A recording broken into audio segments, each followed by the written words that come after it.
Do you hear me? G sir. Sir আসসালামু আলাইকুম। ওয়ালাইকুম আসসালাম। আচ্ছা, লাস্ট ক্লাসে আমরা শুরু বলছিলাম যেটা যে রেগুলেশন অফ সোডিয়াম নিয়ে বলছিলাম।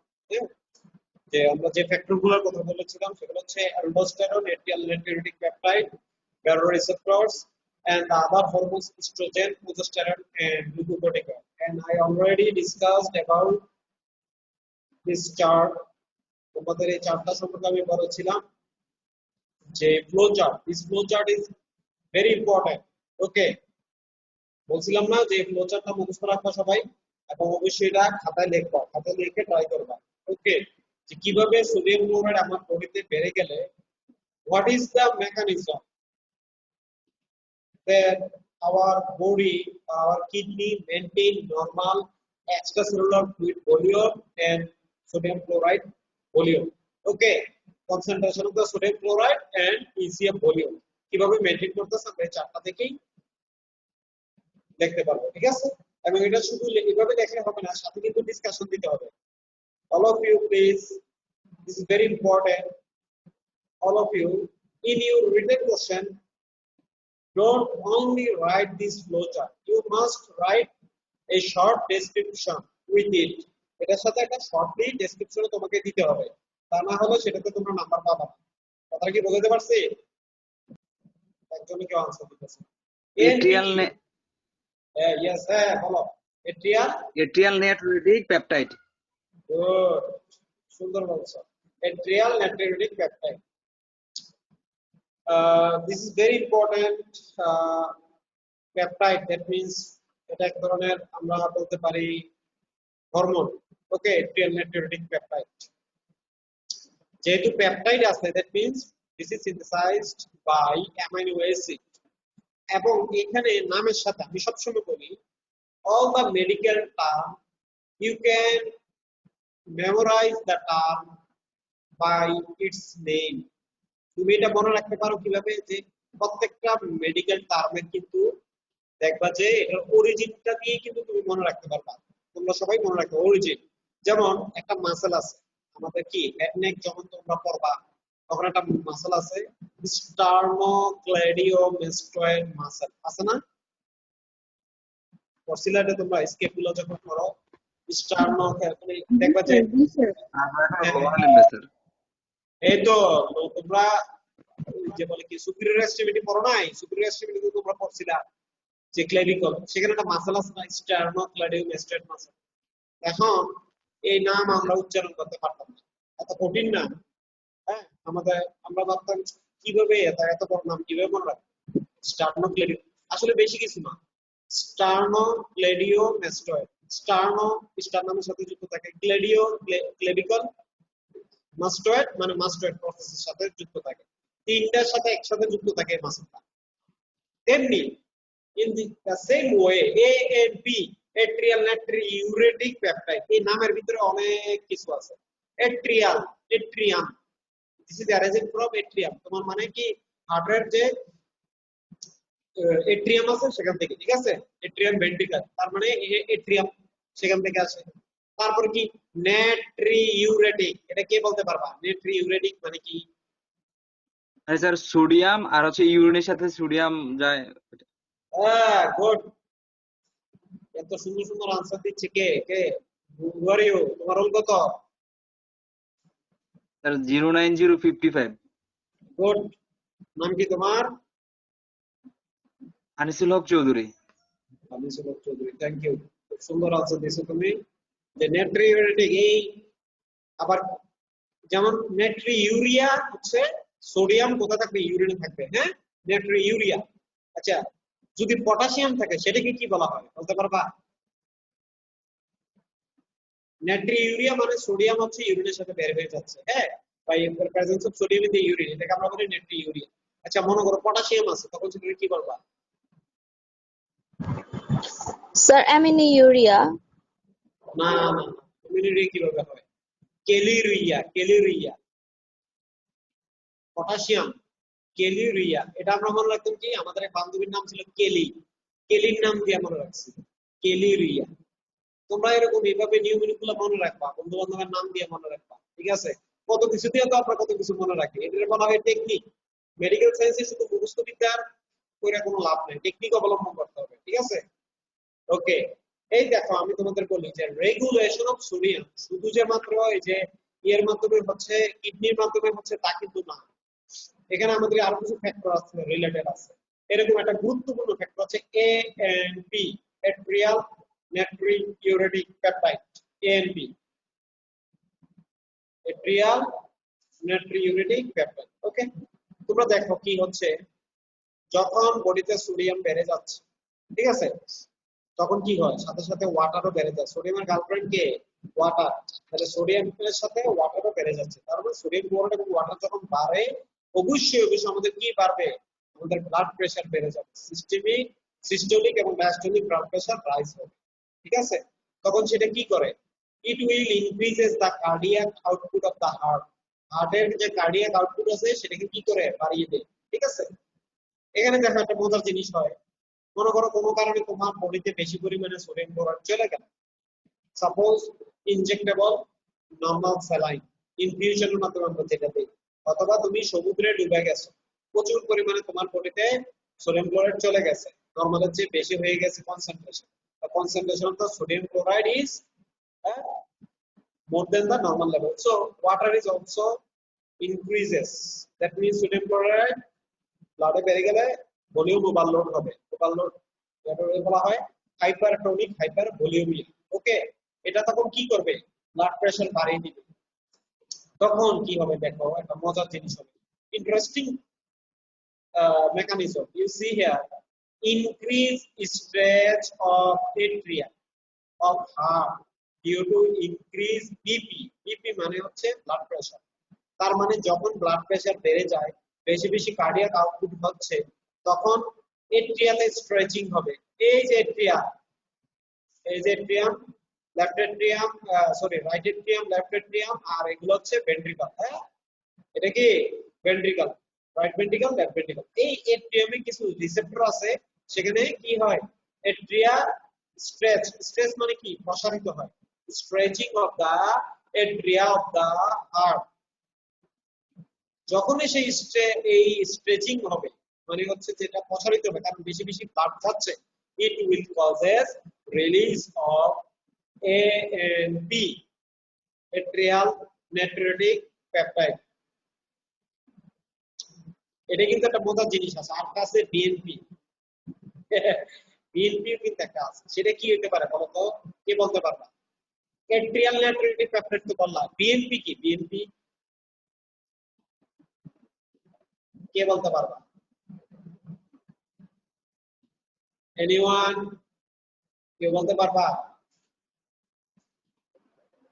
বিএনপি দিয়ে সবাই কি মনে করে, বাংলাদেশ ন্যাশনালিস্ট পার্টি, বাংলাদেশ জাতীয়তাবাদী দল, বিএনপি। ভুল। মেডিকেল, আমাদের ডাক্তারদের কাছে বিএনপি মানে কি, ডাক্তারদের কাছে বিএনপি মানে brain natriuretic peptide. All of you hear me? সবাই কি শুনতে পাচ্ছ? জি স্যার। আমাদের কাছে বিএনপি মানে হচ্ছে ব্রেইন নাট্রিউরেটিক পেপটাইড। তার মানে এই ধরনের নাট্রিউরেটিক পেপটাইড অনেক জায়গা থেকে রিলিজ হয়, একটা হচ্ছে এট্রিয়াল নাট্রিউরেটিক পেপটাইড, আর হচ্ছে ব্রেইন নাট্রিউরেটিক পেপটাইড। ওকে, তারপরে এটা কি করে দেখো, এই যে এট্রিয়াল নাট্রিউরেটিক পেপটাইড এএনপি, সে কোথায় গিয়ে কাজ করে? সে মূলত কাজ করে হচ্ছে দেখো, juxtaglomerular apparatus of the kidney, juxtaglomerular apparatus of the kidney, সেখানে গিয়ে কাজ করা শুরু করে দেয়। ওকে, তার টার্গেট অর্গান গুলো কোথায় দেখো, hypothalamus and posterior pituitary gland, hypothalamus and posterior pituitary gland, আর হচ্ছে adrenal cortex, এই তিনটা জায়গায় সে কাজ করা শুরু করে। কে? এএনপি। এই এএনপি শোনা বাবা তিন জায়গায় কাজ করা শুরু করে দেয়, সে কিন্তু খুব শক্তিশালী, পাওয়ারফুল, একটা powerful agent to maintain our body sodium, নামের সাথে যুক্ত আছে এএনপি। তখন সে কি করে দেখো, এএনপি গিয়ে juxtaglomerular apparatus of the kidney, তোমরা ফিজিওলজিতে পড়ছো না juxtaglomerular apparatus, proximal convoluted tubule, distal convoluted tubule, collecting duct। ওই distal convoluted tubule এর কিছু অংশ যখন গ্লোমেরুলাসের সাথে যুক্ত থাকে তখন এখানে একটা বিশেষ একটা টিস্যু তৈরি হয়, সেটাকে বলা হয় জাক্সট্রা গ্লোমেরুলার অ্যাপারাটাস। জাক্সট্রা গ্লোমেরুলার অ্যাপারাটাস, ঠিক আছে? এই জাক্সট্রা গ্লোমেরুলার অ্যাপারাটাস কে কি করে স্টিমুলেশন দেয়? কে? Atrial নেফ্রিটিক peptide. ওকে, সবাই কি শুনতেছো আমার কথা? চিৎকার করতেছি। জি স্যার। মাঝখানে বলবো কিন্তু যদি মনোযোগ সহকারে না শুনে। সো এই যে দেখো, এই জাস্টা গ্লোমেরুলার অ্যাপারাটাসকে যখন স্টিমুলেশন করে অ্যাট্রিয়াল নেফ্রিটিক পেপটাইড, তখন কি হয়? Decrease renin release.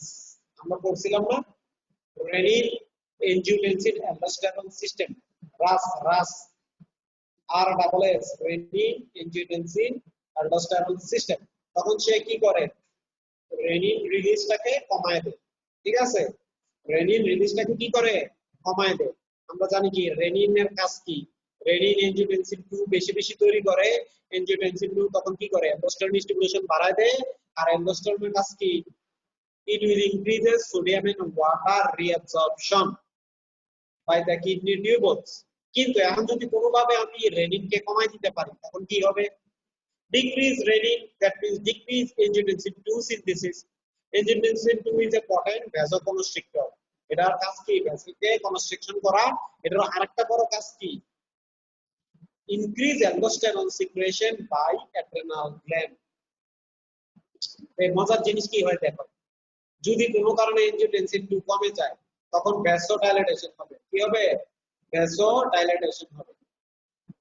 ভ্যাসোডাইলেশন হবে, ডাইলেশন। ভ্যাসোডাইলেশন মানে কি? যে ভেসেলগুলো আছে আমাদের বডিতে, সেই ভেসেলগুলো এনজিওটেনসিন 2 কিন্তু সকল ভেসেলের উপর কাজ করে, আমাদের আর্টারির উপর কাজ করে, ঠিক আছে? ভ্যাসো কনস্ট্রিকশন করে। এখন এনজিওটেনসিন 2 কম, তখন কি হবে? কনস্ট্রিকশন আর হবে না, মানে সংকুচিত হবে না। ব্লাড ভেসেলগুলো কি? সংকুচিত হবে না। there is no constriction of the blood vessel. তখন কনস্ট্রিকশনের উল্টা কি? what is the opposite word of constriction? Dilation, মানে প্রসারিত হবে। তখন ভ্যাসোকনস্ট্রিকশন না হয়ে ভ্যাসোডাইলেশন হবে। তার কারণে আমার কাছে এনজিওটেনসিন 2 কম তৈরিতেছে আমার বডিতে। আমি তো সোডিয়াম ক্লোরাইড আমার যেমনিও বডি থেকে সোডিয়াম ক্লোরাইড বের করতে হবে। উপায়টা কি? কত সুন্দরভাবে করতেছে আল্লাহ তাআলা। দেখো, আল্লাহ ইজ অলমাইটি, আল্লাহ তাআলা সর্বশক্তিমান, কত সুন্দর দিয়ে দিচ্ছে। দেখো, ভ্যাসোডাইলেশন হয়েছে। এই ভ্যাসোডাইলেশন হলে কি হবে? সুন্দরভাবে আমাদের প্রি লোড আফটার লোড কমে যাবে এবং আস্তে করে ব্লাড প্রেশারটা কমে যাবে। কি হবে? ব্লাড প্রেশার কমে যাবে। এখন মজার বিষয় কি দেখো, if there is decreased blood pressure, if there is decreased blood pressure, it will by negative feedback mechanism ANP কি করে? বাধা দেয়। ভাই আর রিলিজ হইছ না তুই, আর দরকার নাই তোর আমার। কারণ কি বলতো? এই যে এইখানেই কারণটা আমি তোমাদের এখন দেখাচ্ছি যে এএনপি বাবা যে কি করতেছে। দেখো, জাস্টা গ্লোমেরুলার অ্যাপারাটাস তো তার কাজটা দেখছো। এবার দেখো এই জায়গায় কি কাজ করতেছে, hypothalamus. This atrial nephritic peptide, another target organ is hypothalamus and posterior pituitary gland. বলছি না? এই যে দেখো এখানে সে কি করতেছে, হাইপোথ্যালামাস পোস্টেরিয়র পিটুইটারি গ্ল্যান্ডের উপর সে কাজ করে। এবং পোস্টেরিয়র পিটুইটারি গ্ল্যান্ড থেকে দুটো হরমোন বের হয়। নাম বলতে পারবে কে? যে বলতে পারবে আমার পক্ষ থেকে তার জন্য কি থাকবে? ধন্যবাদ এবং কি ওয়েল উইশেস। যে বলতে পারবা পোস্টেরিয়র পিটুইটারি গ্ল্যান্ড থেকে দুটো হরমোন বের হয়। অ্যান্টিডাইউরেটিক হরমোন স্যার অক্সিটোসিন আর এডি। গুড, কে আনসার দিছো? জুলফা বেগম। Yes sir. আরেকজনকে আনসার দিলা, দুইজনে একসাথে দিছো তো ধন্যবাদ এবং best wishes for both of you. সুন্দর আনসার দিছো। দুইটা হরমোন বের হয়, একটা হচ্ছে এডিএইচ, অ্যান্টিডাইউরেটিক হরমোন। তার সাথে কোনো ধরনের ইলেকট্রোলাইটের সম্পর্ক নেই, এটা মনে রাখবা। এডিএইচ এর সাথে সম্পর্ক কার? পানির। Antidiuretic hormone, antidiuretic hormone. আচ্ছা, মানে সেই দেশে যেমনি শরীরের ভিতরে পানির ধরে রাখবে, এটা হচ্ছে এডিএইচ এর কাজ। আরেকটা হরমোন বের হয় oxytocin, a very very amazing hormone of our body. So কি হয় দেখো, যখন এই এট্রিয়াল নেটরিউরেটিক পেপটাইড তোমার এই ইয়েকে বাধা দেয়, পোস্টেরিয়র পিটুইটারি গ্ল্যান্ডের উপর কাজ করে, তখন কি হয়, there is decreased release of antidiuretic hormone, so it will inhibit the collecting duct of the kidney। তখন সে কি করে, ADH সিক্রেশন যদি আমার কমে যায় তখন কি হয়, কালেক্টিং ডাক্ট আমার জানতে হবে যে ADH এর কাজটা কি। the main function of the antidiuretic hormone is the main function of the antidiuretic hormone is increase water reabsorption from collecting duct। collecting duct থেকে কিডনির যে collecting duct থেকে কি করে, ওয়াটার রিঅ্যাবজর্পশন থেকে বাড়িয়ে দেয়। এখন তোমার ওয়াটার রিঅ্যাবজর্পশন আস্তে করে কি হবে, কমে যাবে, কারণ কি এডিএস সিক্রেশন কমে যাচ্ছে। আবার এডিএস সিক্রেশন যদি বেড়ে যায়, when ads secretion is increases water reabsorption is also increases. মানে কোনো কারণে আমার শরীরে যদি পানি কমে যায় তখন কি হবে, এডিএস সিক্রেশন বেড়ে যাবে। তখন সে কি করবে, বেশি বেশি ওয়াটার রিঅ্যাবজর্পশন করবে, বেশি বেশি গ্লোমেরুলার ফ্লুইড রিঅ্যাবজর্পশন করবে, মানে আমার বডির ওয়াটারটাকে মেইনটেইন করার জন্য। তখন আমার তো সিরিজ কমে যাচ্ছে, কারণ কি ওই যে এটিএল নাইট্রেটিক পেপটাইড ডিস্ট্রিবিউশন দিছে ইনক্রিজ এডিএস, তখন সেটা ইনহিবিট করবে কি collecting duct of the kidney, কি ওয়াটার রিঅ্যাবজর্পশন কমে যাবে। তখন আলটিমেটলি কি হবে, এই যে দেখো sodium, not only water also sodium reabsorption is decrease. কারণ কি একজন আরেকজনের কি সোডিয়াম এবং ওয়াটার কি একজন আরেকজনের গার্লফ্রেন্ড বয়ফ্রেন্ড। হ্যাঁ, এখন তোমরা পারে না কেডা সোডিয়াম ওয়াটার থেকে ছেলে আর কে মেয়ে, তোমরা নিজেরা ঠিক করে নিও, ঠিক আছে। তো এই যে আবার দেখো বয়ফ্রেন্ড আর গার্লফ্রেন্ড দুইজনের রিঅ্যাবজর্পশনে কমে যায়, কোথায়, কালেক্টিং ডাক্টে। তখন দুইজনে কই চলে যায়, এই যে ডিক্রিজ ব্লাড ভলিউম। কেন, এই যে যেহেতু সোডিয়াম ওয়াটার রিঅ্যাবজর্পশন কমে যাচ্ছে, আমার ব্লাডে ভলিউম কমে যাচ্ছে, আমার সোডিয়াম ওয়াটার বেশিরভাগটাই তো আমার কিডনির সাথে ইউরিন দিয়ে বের হয়ে যাচ্ছে, তখন আমার ব্লাড ভলিউম কমে যাচ্ছে। আর if the blood volume is decrease, blood pressure is also decrease. মেকানিজমটা সবাই বুঝছো? যদি আমার ভলিউম কমে যায়, if the volume is decreased, our cardiac output speed is also decreased, ঠিক আছে। so preload is decreased, systolic এবং diastolic প্রেসারটা নরমালে চলে আসে। দেখছো ANP এর কাজটা কি। এবার দেখো ANP শুধু এখানে বসে থাকে না, সে আরো কাজ করে। এই যে দেখো এবার গিয়ে সে টার্গেট অর্গান আরেকটা আছে, অ্যাড্রেনাল কর্টেক্স, খুব ইম্পর্টেন্ট। এই অ্যাড্রেনাল কর্টেক্সে গিয়ে সে কি করে, ডিক্রিজ অ্যালডোস্টেরন রিলিজ। আর অ্যালডোস্টেরন রিলিজ যদি কমে যায়, ওই যে সেম সোডিয়াম এবং ওয়াটার রিঅ্যাবজর্পশন কমে যাবে। কারণ অ্যালডোস্টেরনের কাজ কি, সোডিয়াম এবং water reabsorption. The main function of the aldosterone is increase sodium এবং water reabsorption. So there is decreased sodium and water reabsorption. So ultimately there is decreased blood volume. কারণ কি অ্যাসিটেশন বেশি হবে, সোডিয়াম এন্ড ওয়াটার অ্যাসিটেশন is rise. একটা জিনিস সবসময় মনে রাখবে, একটা উল্টা, vice versa. If there is decreased reabsorption of the sodium and water, in the another side there is increased excretion of sodium and water from kidney. So একটা জিনিস মনে রাখবে, if there is increased sodium and water excretion from urine, there is decreased blood volume. আমাদের বডিতে blood ভলিউমটা আস্তে করে কমে যাবে। আর ব্লাড ভলিউম কমে গেলে কার্ডিয়াক আউটপুট কমে যাবে, কার্ডিয়াক আউটপুট যদি কমে যায় আমাদের ব্লাড প্রেসার আস্তে করে কমে যাবে। সো সে তখন কি করবে, নেগেটিভ ফিডব্যাক মেকানিজমে ANP রে বলবে, বাবা তুমি আর রিলিজ হয়ো না, দরকার নাই, তোমার বডি সোডিয়াম নরমাল হয়ে গেছে, তোমার আর রিলিজ হওয়ার দরকার নাই। সো এনি কোশ্চেন, এই মেকানিজমটা ভেরি ভেরি ইম্পর্টেন্ট, এই টোটাল মেকানিজমটা very very important. Any question about this mechanism? কারো কোনো কোশ্চেন থাকলে বলো। Any question?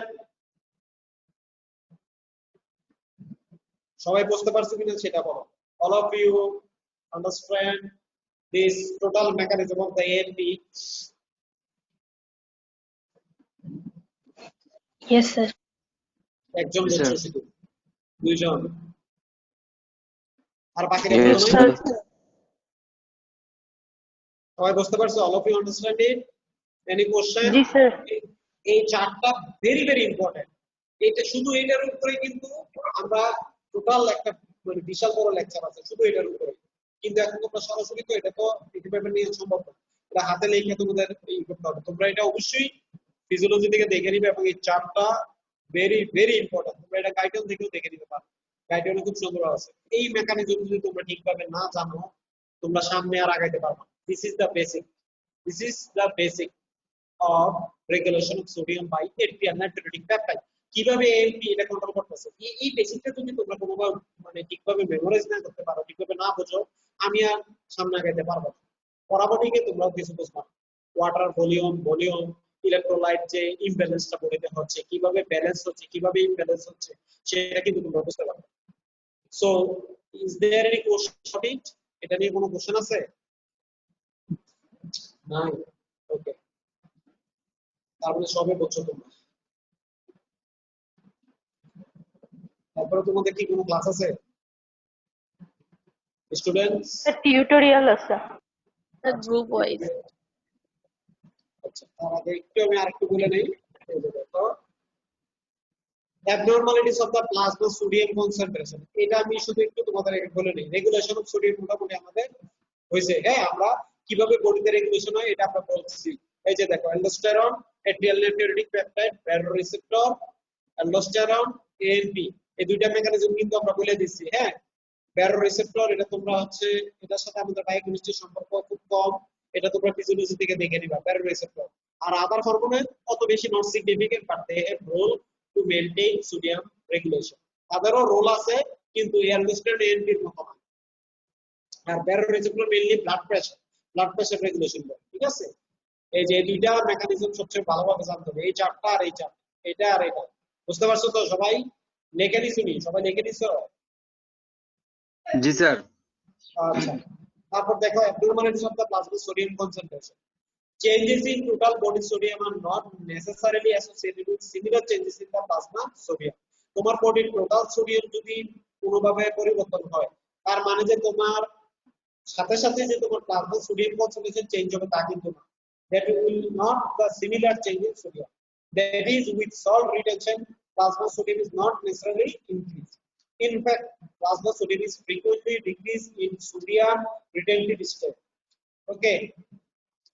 Similarly, salt depletion is not necessarily associated with the decreased plasma sodium. Plasma sodium reflects the relative balance of extracellular sodium in water.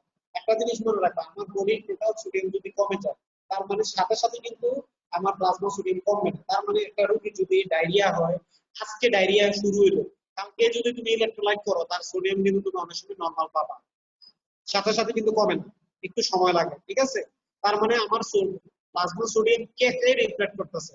সেরাম যে আমি electrolyte প্রোটোনটা করব, সে আসলে কাকে reflect করতেছে? সে মেইনলি রিফ্লেক্ট করতেছে আমার এক্সট্রাসেলুলার সোডিয়াম এবং ওয়াটারকে, not total body. Extracellular sodium মানে আমার ব্লাডে যে সোডিয়ামটা আছে সেটা।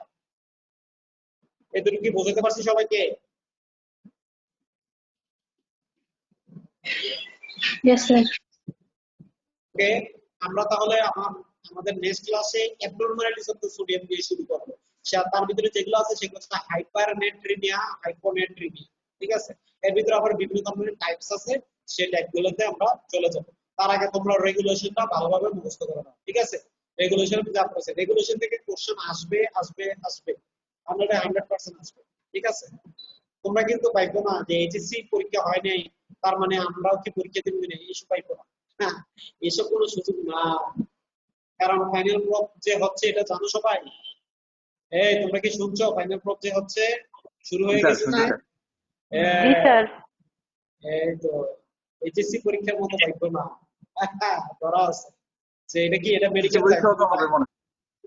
হ্যাঁ, এইচএসসি হবে। গতকালকে বলছে যে নভেম্বরে জানাইবো যেটা জানানোর। নভেম্বরে জানালে কি পরীক্ষা হবে নাকি? এই যে আমাদের শিক্ষামন্ত্রী কি বলছে, বলো না যে এটা করে আনসার দিবে। আচ্ছা, যদি হয় কিন্তু স্যার এটা এটা নিয়ে স্থগিত করে দিন। ভাবার জন্য স্যার সরকারকে অনেক শিক্ষাবিদ এর বিপক্ষে আছে।